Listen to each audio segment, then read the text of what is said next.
반갑습니다. 네, 반갑습니다. 오늘은 제가 좀 양해를 구해야 되겠습니다.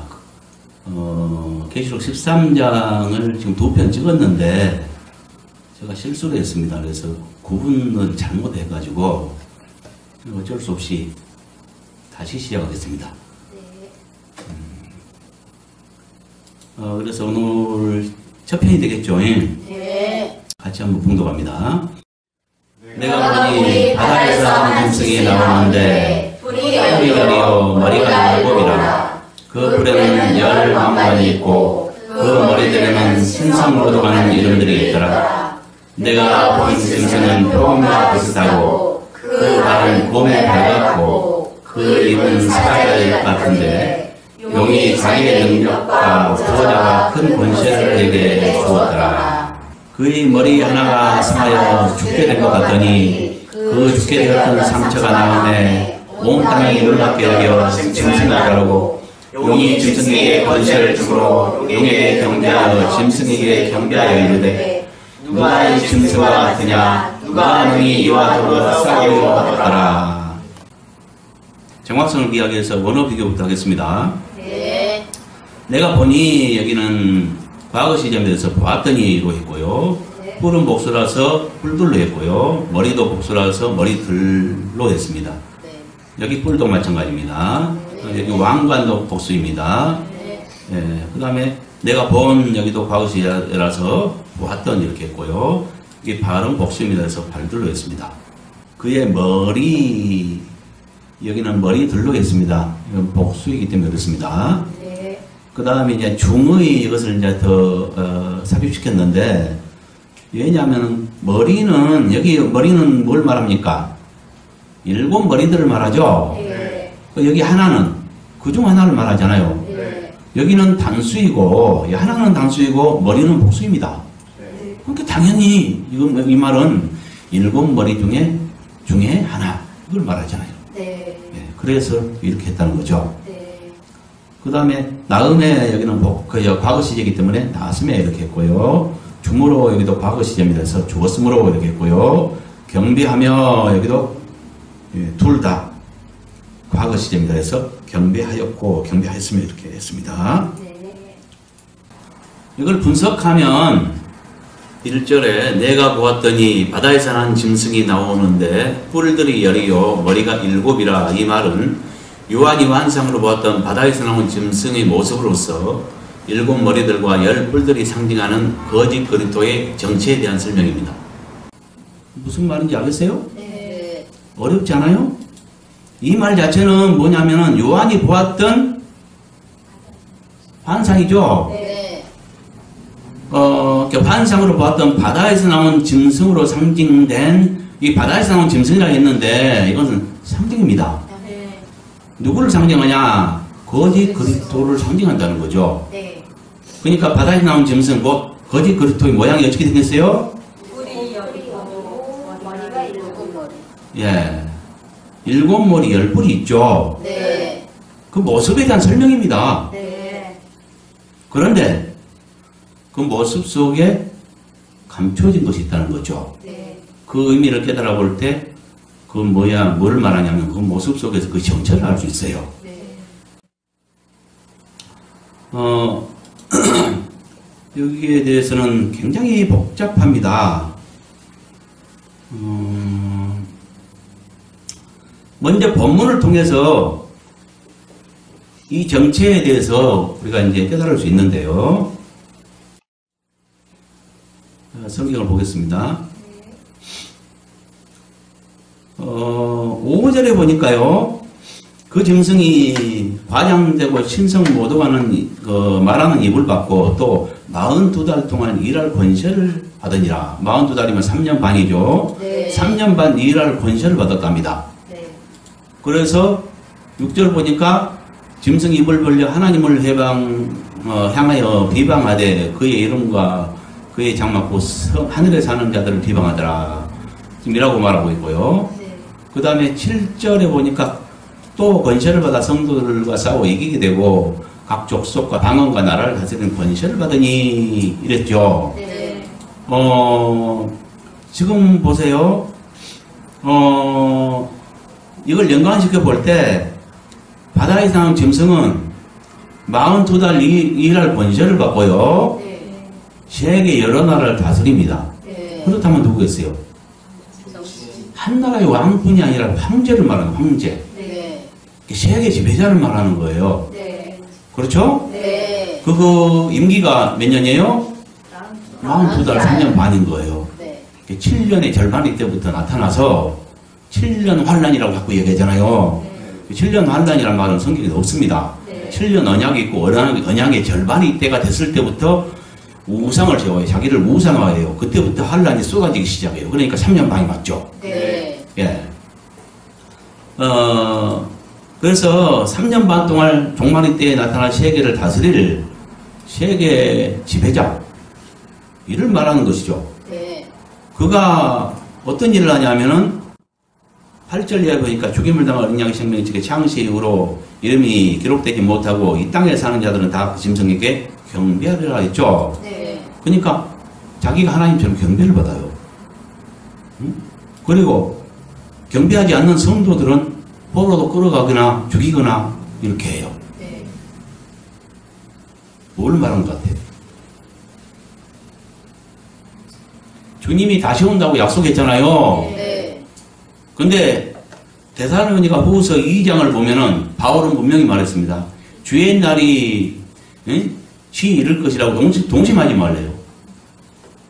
반드시 먼저 누가 나타나요? 주님이 오시기 전에 한 불법자가 먼저 나타난대요. 네. 속이는 자가 먼저 나타나는 거예요. 가짜가. 네. 이는 거짓 그리스도입니다. 자기가 하나님처럼 경배를 가장해서 자신을 신격화해서 자기가 하나님처럼 경배를 받아요. 네. 가짜 그리스도를 말합니다. 거짓 네. 그리스도. 네. 응? 이 장을 설명할 때 다 뭐라고 하냐면 저 그리스도를 이야기하죠. 물론 하나님을 대적하니까 저 그리스도 맞습니다. 틀리단 말은 아닙니다. 그러나 그것은 적절하지 못한 표현입니다. 그것보다 더 적절한 표현은 뭐냐? 거짓 그리스도 이게 맞습니다. 네. 왜 그러냐면 13장에는 두 짐승으로 비된 종말의 때에 세계를 다스릴 두 대표를 말하고 있습니다. 네. 바다에서 나온 짐승과 땅에서 나온 짐승, 두 짐승을 말하고 있죠. 네. 여기에서 바다에서 나온 짐승은 세계 여러 나라를 다스릴 거짓 그리스도를 말하고 네. 그 11절부터 말하는 땅에서 나온 짐승은 거짓 선지자를 말합니다. 네. 그가 거짓 선지자라는 것은 14, 15절의 특징과 19장 20절의 특징이 똑같습니다. 네. 거기 보면 거짓 선지자라는 거기 두 짐승을 말하는데 네. 한 사람의 정체를 밝혀주죠. 거짓 선지자라고. 네. 그 거짓 선지자와 땅에서 나온 짐승의 특징이 똑같아요. 네. 그러니까 이제 거기서 밝혀지죠. 그래서 여기 땅에서 나온 짐승은 거짓 선지자입니다. 그러면 보조를 맞춰서 적 선지자가 아니잖아요. 네. 거짓 선지자니까 보조를 맞춰서 거짓 선지자, 거짓 그리스도 이게 한 세트예요. 네. 맞잖아요. 네. 예를 들면 신랑과 신부, 남편과 아내 이렇게 말해야 되는데 남편과 신부, 신랑과 신부가 아니라 아내 이렇게 말한 것과 똑같아요. 네. 조금 부적절한 이야기죠. 네. 무슨 말인지 알겠어요? 네. 네.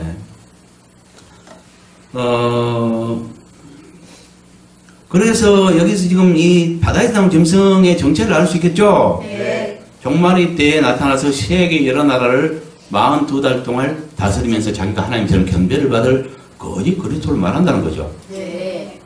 이 본문을 통해서 이렇게 간단히 증명할 수 있고요. 네. 또 이제 여기에 대해서 여러 군데 말을 하고 있습니다. 17장 7절부터 10절 여기를 한번 찾아볼게요. 천사가 이르되 왜 놀랍게 여기느냐 내가 여자와 그가 탄 7머리와 10뿔 가진 짐승의 비밀을 내게 이르라. 7머리 10뿔 짐승이 나오죠? 네. 예. 내가 본 짐승은 전에 있었다가 지금은 없으나 장차 무적으로부터 올라와 멸망으로 들어갈 자니 땅에 사는 자들로서 창세 이후로 그 이름이 생명책에 기록되지 못한 자들이 이전에 있었다가 지금 없으나 장차 나올 짐승을 보고 놀랍게 여기라 라고 얘기했죠. 네. 예, 이건 누구냐면은 일곱 머리 열뿔 짐승 중에 일곱째 머리 곧 종말이 때 나타나 세계의 여러 나라를 다스릴 거지 그리스도를 말합니다. 네. 그 일곱 머리가 있는데 그 일곱 머리는 누굴 말하냐면 그 긴 역사 속에서 전 역사 속에서 하나님의 나라인 이스라엘과 네. 물론 우리도 포함되겠습니다. 네. 하나님의 나라를 포함한 전 세계를 지배했던 자를 말합니다. 네. 예, 그래서 그를 갖다가 일곱 머리로 표현하는데 그 역사 속에 여태까지 지금 뭐냐면 여섯 머리는 이미 드러나 있고요. 네. 마지막 일곱째 머리만 아직 안 나타나 있죠. 네. 예, 그렇게 장차 나타날 그 일곱째 머리는 이제 그가 바로 거짓 그리스도인 것입니다. 네. 그러니까 일곱 머리라는 것은 뭘 말하는지 알겠어요? 네. 전 역사 속에서 일곱 번 세계를 지배할 자가 나오겠죠. 네. 그게 누구냐 하면은 이스라엘 포함한다 그랬죠. 하나님의 나라를 포함한다 그랬습니다. 네. 구약 시대에 하나님의 나라는 이스라엘이었죠. 네. 그러니까 그 이스라엘을 지배했던 강대국들을 생각해보면 알 수 있어요. 맨 먼저 누구예요? 애국. 그 성경말로 좀 말해주는 게 좋아요. 애국. 똑같은 말이에요. 에집트나 애국이나. 애국. 그 다음에 아수르, 바벨론, 메데와 바사, 이걸 페르시아라고 하죠. 그 다음에 헬라, 로마, 여기까지 이미 이루어졌죠. 네. 여섯 왕을 말하죠. 네. 그 다음에 이제 장차 임할 일곱째 왕은 로마 왕을 말하는데 이것은 구분 없이 말하고 있습니다. 그러니까 로마는 실제 이루어졌거든요. 근데 종말이 때 신흥 로마가 다시 등장해요. 로마 판대로 그대로 재현한단 말이죠. 그래서 세계 여러 나라가 여러 나라가 뭉쳐서 한 정부를 수립해요. 네. 단일 정부를 구성하고 그 중에 한 대표를 뽑아서 그가 세계 대통령으로 등극한다는 거죠. 네. 예, 그러니까 정치도 통합되고 종교도 통합돼요. 종교도 지금 WCC라고 해가지고 세계교회 협의회가 구성되어 있죠. 네. 그래서 그 종교 통합을 지금 꾀하고 있는데 이제 종말의 때에는 그것이 한 덩어리가 돼요. 네. 그러니까 뭘 말하냐면 개신교가 전에 고교에서 종교개혁을 통해서 빠져나왔는데 다시 들어가게 돼요. 네. 그렇게 볼 수밖에 없어요. 네. 타락으로 들어가는 거니까. 네. 근데 그걸 깨하고 있단 말이죠. 네. 예. 그래서 그 중에 한 대표가 이제 등극하는데 그거 바로 이제 종교인들을 다스리게 되죠. 종교를 통합하고 한 대표가 종교인들을 다스려요. 네. 그가 이제 거짓 선지자라는 거죠. 네. 뭘 말하는지 알겠어요? 네.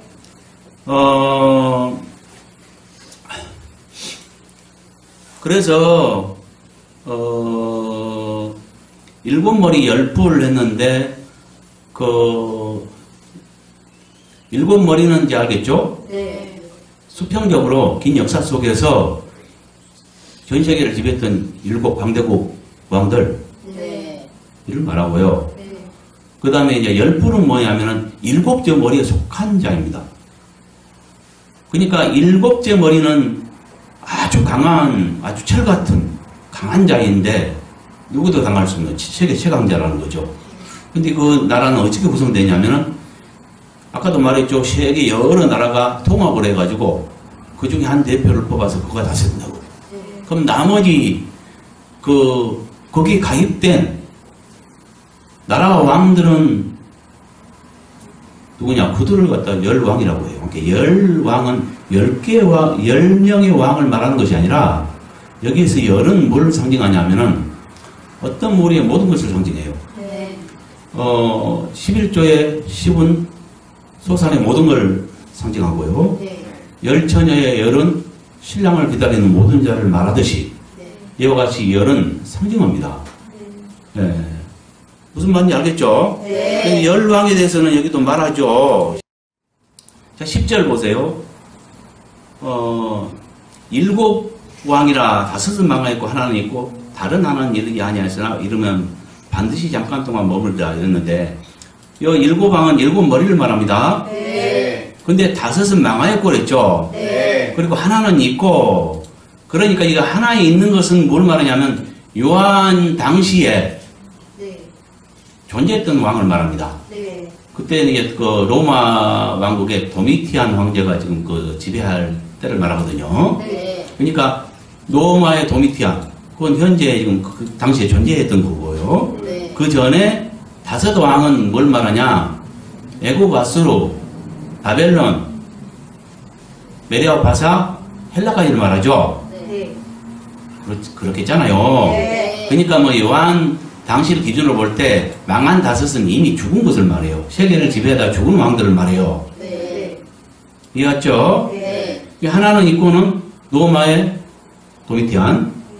그 다음에 다른 하나는 이르지 않았대요. 지금 여기까지는 6인데 네. 한 명 남았죠? 네. 그러니까 그 일곱째 왕 다른 하나는 이르지 않았으나 이름은 잠시 동안 머물더라. 그러고 지금 말하고 있죠. 네. 그러니까 이를 왕 이가 바로 이제 거짓 그리스도를 말하는데 이는 일곱째 왕을 말합니다. 네. 이해갔죠? 네. 그리고 이제 열뿔에 대해서 말했는데 열뿔은 열왕이라고 그 해석을 해주고 있습니다. 12절을 보면 네. 내가 보던 열뿔은 열왕이니 라고 얘기했죠. 네. 예, 이가 바로 무슨 짓을 해요? 그 짐승 그러니까 그 거짓 그리스도를 한마음 한뜻으로 도와요. 네. 이렇게 이들이 뭘 말하는지 알겠죠? 네. 이렇게 통합을 해가지고 그 중에 단일 정부를 구성하고 한 대표를 뽑고 그가 통치를 하되 나머지 왕들은 그 가입국들은 다 그를 돕는다는 거죠. 네. 이해갔죠? 네. 그리고 이제 그 다니엘서 7장에 보면은 여기에 대해서 다시 말하고 있는데요. 한번 찾아보겠습니다. 7장 1절 보니까 바벨론 벨사살 왕 원년에 다니엘이 그의 침상에서 꿈을 꾸며 머릿속으로 환상을 받고 그 꿈을 기록하며 그 일의 대략을 진술하니라. 다니엘이 진술하여 이르되 내가 밤에 환상을 봤는데 하늘이 네 바람이 큰 바다로 몰려불더니 큰 짐승 넷이 바다에서 나왔는데 그 모양이 각각 다르더라.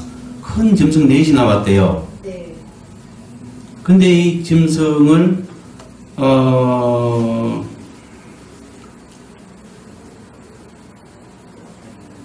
다니엘서 7장 17절을 보면 해석을 해주고 있어요. 그 네 큰 짐승은 세상에 일어날 내 왕이라고 얘기합니다. 네. 그 정치인들을 말하고 왕을 말합니다. 네. 그 짐승으로 표현하고 있어요. 오늘 본문도 짐승으로 표현하고 있죠. 네. 예. 바다에서 나온 네 짐승은 그 정체가 네 왕이라 있잖아요. 네. 네. 근데 그 왕이 정치인이 바다에서 나옵니까? 세상에 나오죠. 네. 그러니까 정치는 세상에 속한 것이고, 네. 자, 이걸 깨달으세요. 많은 수많은 나라가 있지만 영적 시각으로 볼 줄 알아야 돼요. 온 세상이 사단의 나라에 속해요. 근데 사단의 나라에 속하지 않는 나라가 있어요. 네. 그 영역이 어디냐? 교회입니다. 네. 교회만이 세상에 속하지 않았고요. 사단 나라에 속하지 않았어요. 그러니까 세상이 그러면 사단이요. 세상은 사단 나라라는 것을 깨달아야 돼요. 네. 그러니까 사단 나라에 속하지 않는 영역은 교회뿐이라는 거. 네. 이게 엄청 두 나라죠. 네. 여기서 정치인은 세상에 속한 것이고 정치인이 바다에서 나왔다는 것은 실제로는 세상에서 나오잖아요. 그러니까 이 바다는 세상을 상징한다는 거죠. 네. 이해가죠? 하나씩 밝혀지잖아요. 네. 근데 이건 네 짐승이 나오는데 첫째 짐승은 사자 같고 둘째 짐승은 곰 같고 곰 같고 네. 또 셋째 짐승은 뭐예요? 표범 같고 네. 넷째 짐승은 아주 무서운 짐승인데 뭐 쇠로 된 큰 이가 있고 뭐 부서뜨리고 발로 밟고 무자비한 이런 것들 말하죠. 네. 그 다음에 전 짐승과 다르게 열부를 가졌대요. 열부는 열왕을 말하죠. 네. 통화된 나라를 말합니다. 네. 근데 그가 내가 그 뿔을 유심히 보는 중에 작은 뿔이 솟아나요. 작은 뿔이 그 뿔들 중에 작은 뿔이 솟아나는데 그거 바로 저 그리스도예요. 예. 이 작은 뿔에는 뭐요? 사람의 눈 같은 눈들이 있고 또 입이 있어 큰 말을 하였다라 이렇게 돼 있죠. 네. 그의 특징을 말하는데 여기서 눈이 있다는 건 뭐라면 감시하는 걸 말합니다. 네.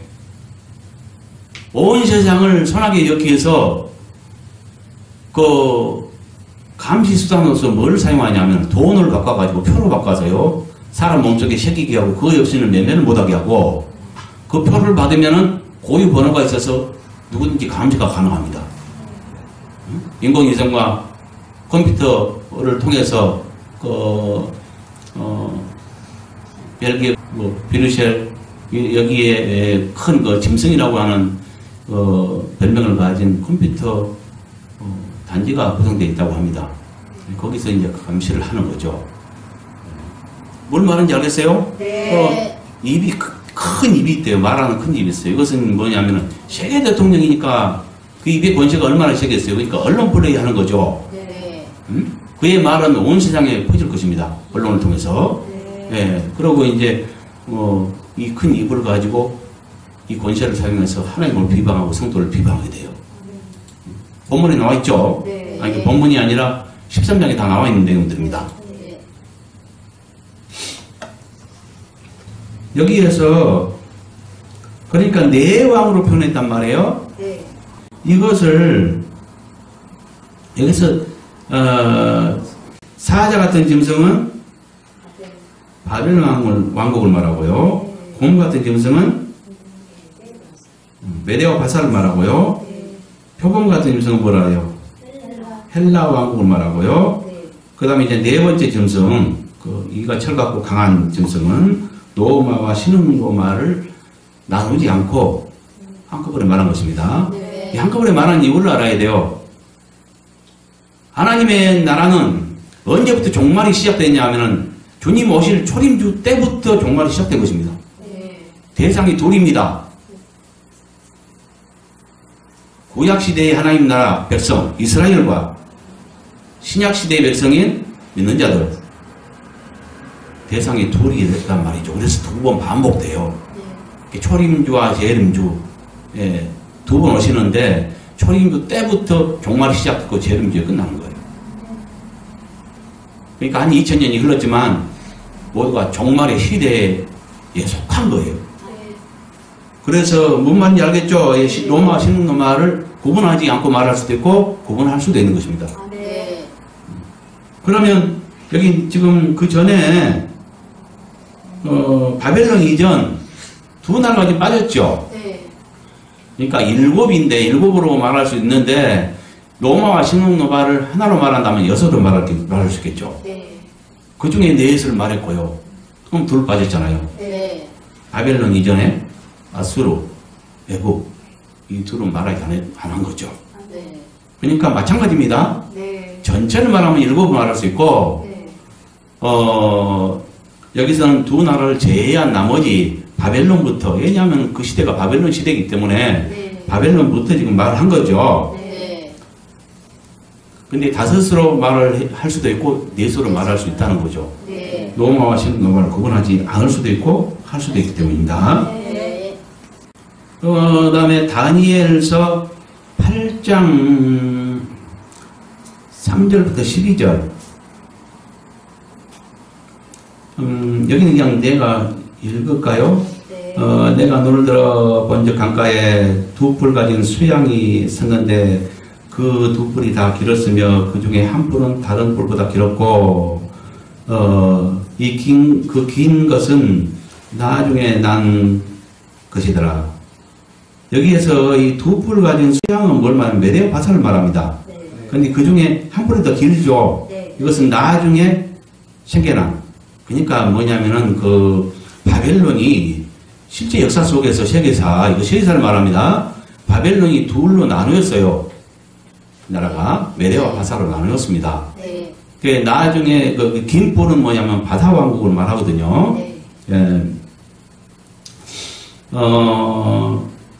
왜 나누냐면은 그 느부갓네살 왕, 바벨론한 느부갓네살 왕이 그 이스라엘을 침공하고 그 예루살렘의 모든 그 기명과 기구들을 갖다가 많은 기명 기구를 약탈해 갔잖아요.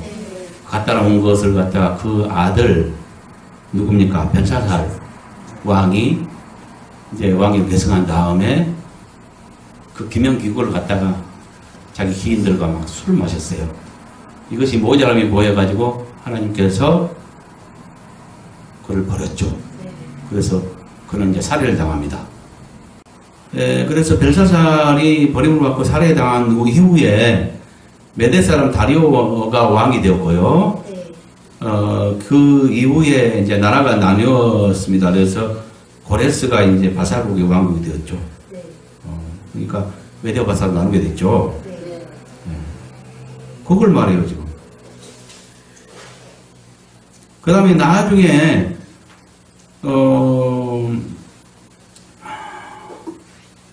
순양이 또 나와요. 그래서 막 그 서쪽과 북쪽과 남쪽을 향하여 막 받으나 그걸 당할 자가 없어요. 이 순양을 뭘 말하냐면 그 다음에 순염소. 순염소는 그렇게 순양보다 더 강합니다. 그 나중에 나타날 왕국, 그 헬라 왕국을 말해요. 헬라 왕국. 순염소에. 근데 나중에 뭐예요? 큰 뿔이 꺾이고 그 대신에 현저한 뿔 넷이 또 사방을 향해 나요. 이건 뭘 말하냐면 여기 큰 뿔이 꺾였다는 것은 헬라의 알렉산더를 말하고요. 그 뿔 넷이 또 솟아났다는 것은 뭘 말하냐면 그 후계자들이 4명이 왕위를 계승한 자를 말하는데 이제 넷으로 나눴습니다. 넷에 의해서. 그걸 말해요. 이거 가지고 뭔 말인지. 그중 한 뿔에서 또 작은 뿔 하나가 나서 남쪽과 동쪽과 또 영화로운 땅을 향하여 심히 커지더니 그것이 하늘 분대에 미칠 만큼 커져서 그 군대와 별들 중에 몇을 땅에 떨어뜨리고 그것들을 짓밟고 또 스스로 높아서 하늘의 주제를 대적하며 하나님을 대적한 걸 말해요. 그에게 매일 드린 제사를 없애버렸고 그의 성소를 헐었으며 그의 악으로 말미암아 백성이 매일 드린 제사를 넘긴 바 되었고 그것이 또 진리를 땅에 던지며 자의로 행하며 형통하였더라. 이건 뭘 말하면 거짓 그리스도를 말합니다.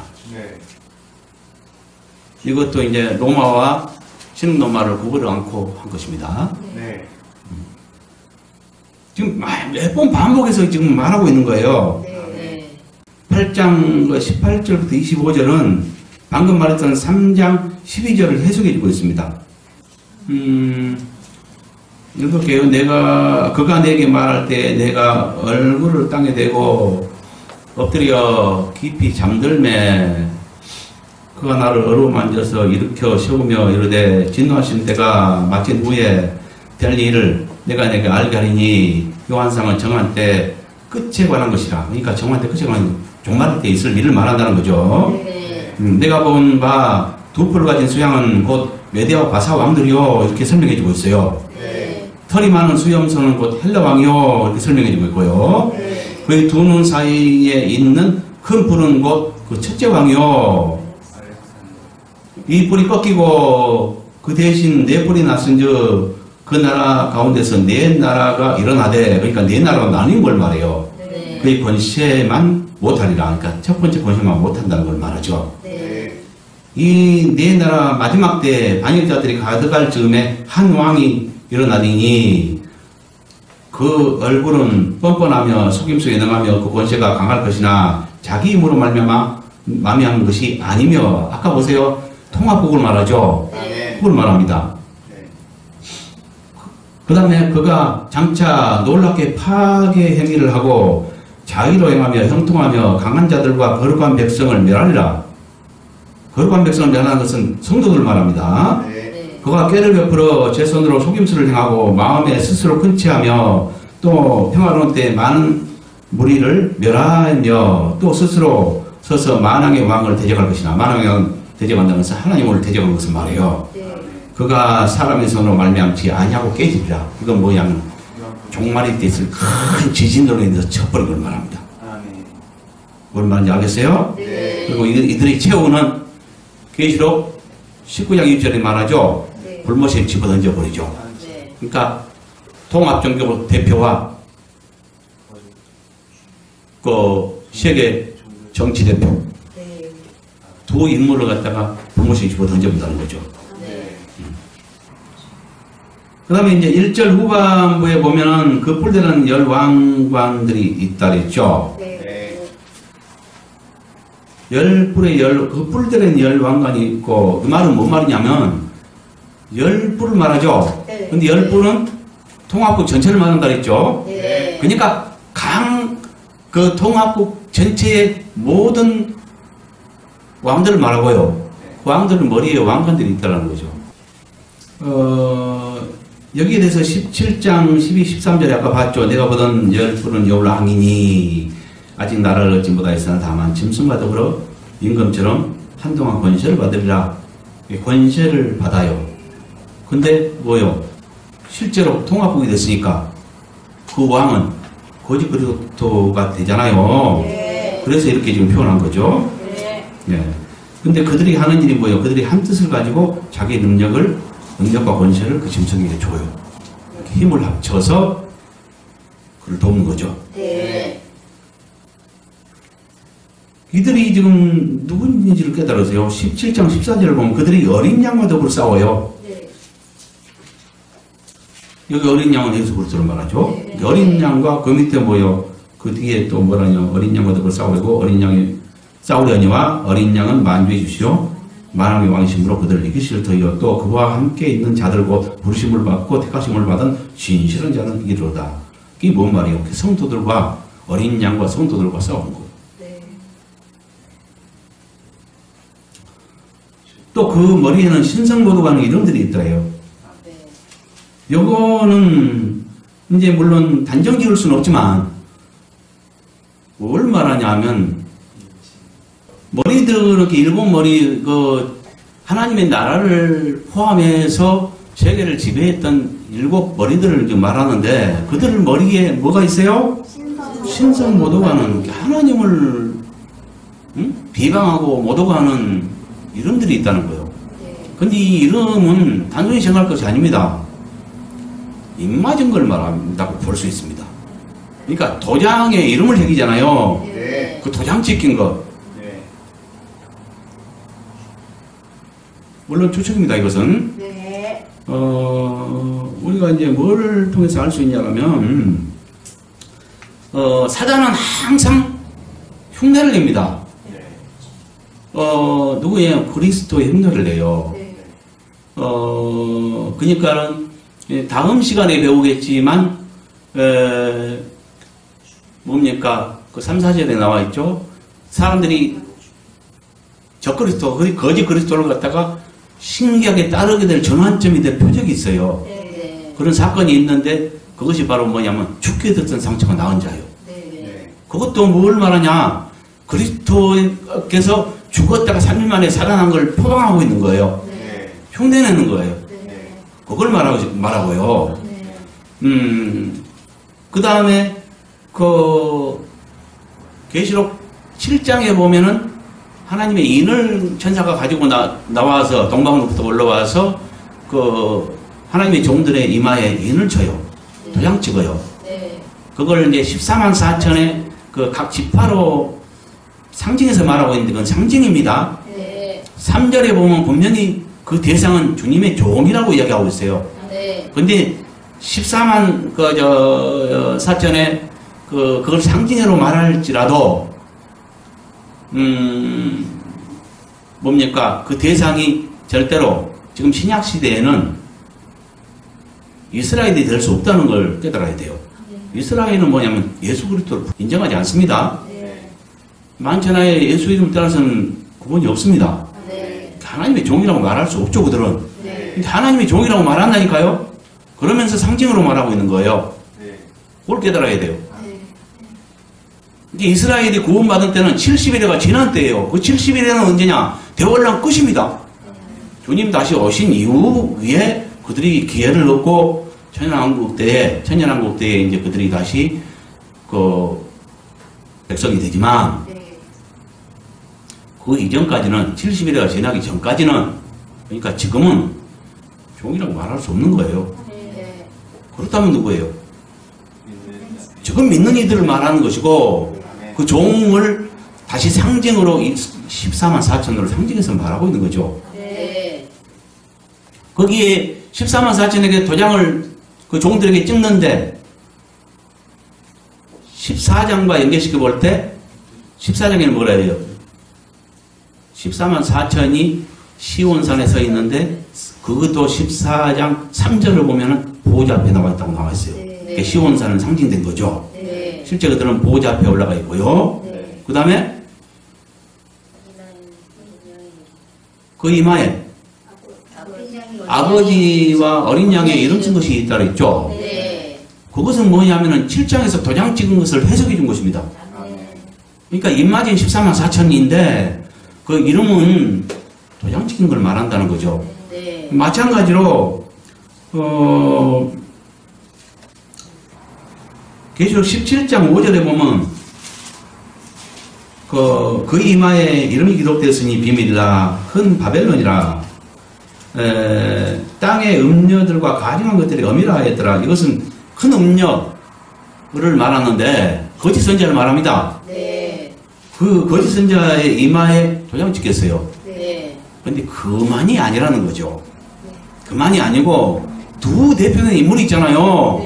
종교인 중에 한 명, 그에게 뭐요? 그 음녀에게, 그 거짓 선자에게 이마에 도장이 찍혔어요. 그런데 비밀이 돼요. 사탄의 충실한 종으로 도장 찍힌 걸 말합니다. 그대로 흉내내고 있잖아요. 근데 두 인물 다 도장 찍힌 걸 말한다는 거죠. 정치인 중에 대표도 도장 찍혔고 사단에 종교인 중에 대표도 도장 찍고 여기는 종교인 중에 대표에 대해서는 분명하게 공개했습니다. 그런데 정치인 중에 대표 중에서 일곱 머리에 대해서는 감춰놨어요. 감추인 방식으로 말하고 있다는 거죠. 나는 그렇게 봅니다. 이걸 깨달아 보면 두 대표 다 사단에 도장 찍힌 걸 말한다는 거예요.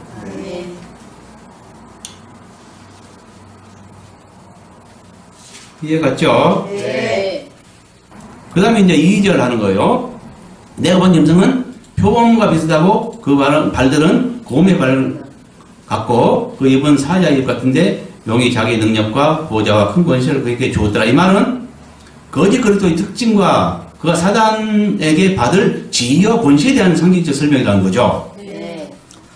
여기에서 그 짐승이 표범 같다는 건 뭘 말해요? 표범의 특징. 날렵함을 말하죠. 발이 곰 같다는 것은 짓밟는 거, 무자비함. 그걸 말하죠. 입이 사자 입 같다는 것은 사자는 뭐야? 표하는 성내할 때 그 표하는 그 모습은 아주 살벌하죠. 그 다음에 그 뭐예요? 강한 턱과 날카로운 입을 가지고 있어요. 그러니까 먹잇감을 붙들면 놓치지 않고 물고 뜯고 욕심을 채우는 이런 것들을 상징하지 않겠어요? 그러니까 강함. 그렇잖아요? 예. 이것은 무엇과 대조를 이루고 있냐면 마태복음 4장에 예수님의 모습과 대조를 이루고 있어요. 40일간 그 굶주린 이후에 사단은 마귀에게 시험을 받죠. 근데 마귀는 아주 강교한 자죠. 굶주린 예수님께 제일 먼저 뭘 시험해요? 먹을 걸 가지고 유혹하죠. 그 다음에 성경 꼭대기에 세우고는 뛰내리라고 하죠. 네. 그 다음에 천하만국을 보이면서 경배하라고 하죠. 네. 다 된다고. 그런데 예수님은 뭐예요? 하나님의 능력을 가지고 자기 얘기제를 사용하지 않아요. 욕심을 다 버린 거죠. 그리고 말씀으로 물리쳐요. 기록된 말씀으로. 네. 이것들과 대조를 이루잖아요. 거짓 그루터는. 거짓과 참. 어떻게 가는 건 보세요. 3절. 그의 머리들 중에 하나가 상하여 죽게 된 것 같더니 그 죽게 되었던 상처가 나았음에 온 땅이 놀랍게 여겨 짐승을 따르고 이것은 거짓 그리스도를 사람들이 따르게 될 전환점이 될 표적에 대한 설명입니다. 네. 무슨 말인지 알겠어요? 네. 여기 머리들은 7머리들 말하죠. 네. 7머리들 중에 하나가 상하여 죽게 된 것 같아요. 이것은 종말의 때에 나타나는 7째 머리. 네. 7머리 중에 7째 머리. 이 7머리는 뭘 말했습니까? 전 시간에 설명했죠? 네. 7머리는 전 역사 속에서 하나님의 나라였던 이스라엘을 포함한 세계의 지배자, 세계를 다스렸던 자, 이들을 말한다는 거죠. 그것을 이제 쭉 살펴보면 제일 먼저 애굽이 이스라엘 지배했죠. 라고 전 세계를 지배했습니다. 그 다음에 아수르가 지배했고요. 그 다음에 바벨론이 지배했고요. 그 다음에 메데와 파사가 지배했고요. 그 다음에 헬라가 지배했고요. 그 다음에 로마가 지배했고요. 그 다음에 이제 앞으로 나타날 종말 때 나타날 신흥 로마, 로마 반도를 다시 재현해요. 근데 앞으로 나타날 그 신흥 로마 강국은 다른 나라와 또 다르죠. 엄청난 나라예요. 그러니까 한 나라가 지배하는 것이 아니라 여러 나라가 통합을 해가지고 한 정부를 구성해요. 그 중에 한 대표를 뽑아서 그가 세계를 다스린다는 거죠. 그래서 7머리 10풀 이런 형태로 지금 그 거짓 그리스도 종말 때 나타날 그래서 세계 여러 나라를 42달 동안 다스릴 거짓 그리스도를 지금 그와 같이 표현하고 있는데 7머리는 긴 역사 속에서 세계를 지배했던 7 오너들 이들을 말하되 종말 때에 나타날 거짓 그리스도 여기에 우리가 관심이 있죠. 이것은 7째 머리라는 거죠. 근데 7째 머리는 또 어떤 특징이 있죠. 10뿔을 가지고 있죠. 그 10뿔은 그 통합국, 권세에 가진 여러 나라의 그 통합국 전체의 그 왕도를 말한다는 거죠. 근데 이렇게 7 머리들 중에 하나, 이것은 7째 머리를 말한다 했어요. 네. 7째 머리가 이렇게 종말 때 나타나서 세계 여러 나라를 지배할 거짓 그리스도. 네. 그가 나타나서요. 뭡니까? 머리 하나가 상하여 죽게 된대요. 그러니까 여기서 머리 하나는 뭐예요? 7째 머리를 말해요. 네. 그렇겠죠? 네. 예, 그래서 죽게 되었다가 그 상처가 나아요. 근데 이것이 별거 아니라면은 지금 여기 보세요. 나았음에 온 땅에 놀랍게 여기 짐승을 따른대요. 그러니까 이 정치인을 세상 사람들이 이 사건으로 인해서 뭐랄까 따르는 전환점이 돼요. 전환점 삼는다니까요. 그러면 그게 뭐겠어요? 그냥 별것 아닌 그런 사건이 아니라니까요. 네. 모두가 주목할 만한 정말로 놀랄만한 네. 어떤 기적적인 사건 이걸 말하지 않겠어요. 네. 그래서 이것은 뭐냐면 거짓 그리스도를 사람들이 따르게 될 전환점이 될 표적에 대한 설명이라는 거죠. 네. 그 표적이 뭐예요? 죽게 되었다가 갑자기 살아나자 사람들이 그를 따르기 시작한다는 거예요. 네. 이것은 뭘 말하냐면요. 거짓 그리스도가, 사탄과 거짓 그리스도가 그리스도의 죽음과 부활을 표방하고 흉내내는 것입니다. 그러니까 가장하는 것입니다. 주님이 죽고 3일 만에 부활하셨잖아요. 근데 이가 주님처럼 그 흉내 그대로 내었단 말이에요. 그러니까 죽게 되었다가 기적적으로 살아나자 사람들이 그때부터 따르기 시작한대요.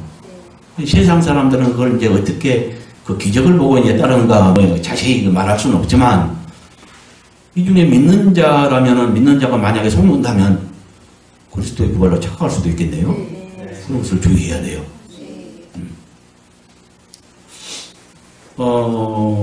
지금 이거 도움을 좀 더 드리기 위해서 계시록 17장 9절부터 10절에 보면은 지혜 있는 뜻이 여기 있으니 그 일곱 머리는 여자가 앉은 일곱 산이요. 여기서 여자는 음녀를 말합니다. 예, 거짓 선자를 말합니다. 거짓 선자의 관계를 가지고 있어요. 일곱 머리는 여자가 앉은 일곱 산이요. 또 일곱 왕이라. 일곱 머리는 일곱 왕이라고 합니다. 다섯은 망하였고 하나는 있고 다른 하나는 이르지 아니하였으나 이름은 반드시 잠시 동안 머무리리라 이러고 있는데, 여기 지금 이 말씀은 요한이 계시록을 기록하던 그 때를 기준으로 말한 것입니다. 그러니까 하나는 있고, 이것은 뭐냐면은 요한이 있을 당시에 로마 그 도미티안의 로마 왕국 이렇게 말할 수 있고요. 망한 다섯은 육신으로 살다가 그 전에 죽었던, 그러니까 왕으로 세계를 지배하다가 죽은 다섯 왕을 말하고요. 그러니까 누구를 말하겠어요?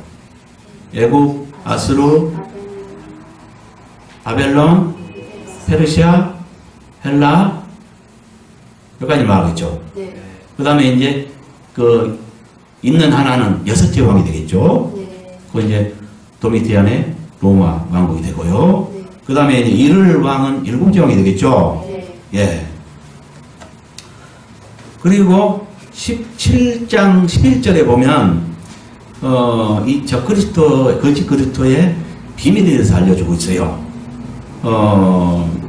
전에 있었다가 지금 없어진 짐승은 8째 왕이니 7 중에 속한 자라. 그가 멸망으로 들어가리라 이랬는데, 7 중에 속한 자인데 8째 왕으로 등극한답니다. 그러니까 뭘 말해요? 7째 육신은 7째 왕인데, 이 성경 여러분들 이렇게 살펴보면은 무적행에서 그 한 영이 올라와요. 그 영이 전에 5 중에 한 영이 올라와서, 그러니까 망한 5명의 왕 중에 그 한 영이 올라와서 무적부터 보냄을 받는다 했잖아요. 그래서 올라와서 7째 왕 몸속에 들어감으로써, 그러니까 무적에서 사단이 보낸 한 영과 7째 왕의 몸과 연합을 이루어서 8째 왕으로 등극하면서 거짓 그리스도로 등극하는 것입니다. 비밀이죠. 4절에 용이 짐승에게 권세를 주었으므로 용에게 경배하였고 짐승에게 경배하였으며 이르되 누가 이 짐승과 같으냐, 누가 능히 이와 더불어 싸우리오 하더라. 이 말은 세상 사람들이 사단과 거짓 그리스도에게 경배하게 될 이유와 그때 할 말로서 거짓 그리스도를 어떻게 여길 것인가에 대한 설명입니다. 자, 사단에게 경배할 이유는 뭐예요? 권세를 주었습니다. 여기 용은 사단이죠. 예, 사단이, 여기 짐승은 뭐예요? 거짓 그리스도를 말해요. 그에게 권세를 주었기 때문에 사단에게 경배한대요. 그 다음에 용에게 경배하고 짐승에게 경배하였으며 이르되, 이것은 뭐예요? 경배 두 대상을 말하네요. 그 다음에 누가 이 짐승과 같으냐, 누가 능히 이와 더불어 싸우리오 하더라. 이 말은 세상 사람들이 거짓 그리스도에게 경배할 때 뭐라 말할 것인가에 대한 설명입니다. 일단은. 근데 이것은 이를 통해 알 수 있는 그 반응을 말해요. 이 말인데 쉽게 말해보세요. 세계 최강자. 그 반응은 그들은 어떻게 여기냐? 그를 세계 최강자로 여긴다는 거예요. 그러니까 이와 비길 자 없다. 이와 비길 자가 누구냐? 없다. 세계 최강자로 여기면서 그를 갖다가 숭배하면서 따르기 시작해요. 무슨 말인지 알겠죠? 네. 이 모두를 종합하면 1절부터 4절까지의 본문은 거짓 그리스도의 정체와 특징과 그가 사단에게 받은 지위와 권세와 사람들이 그를 따를 전환점이 될 표적과 경배할 이유를 말합니다. 이해 갔습니까? 네. 네, 이렇게 마치겠습니다.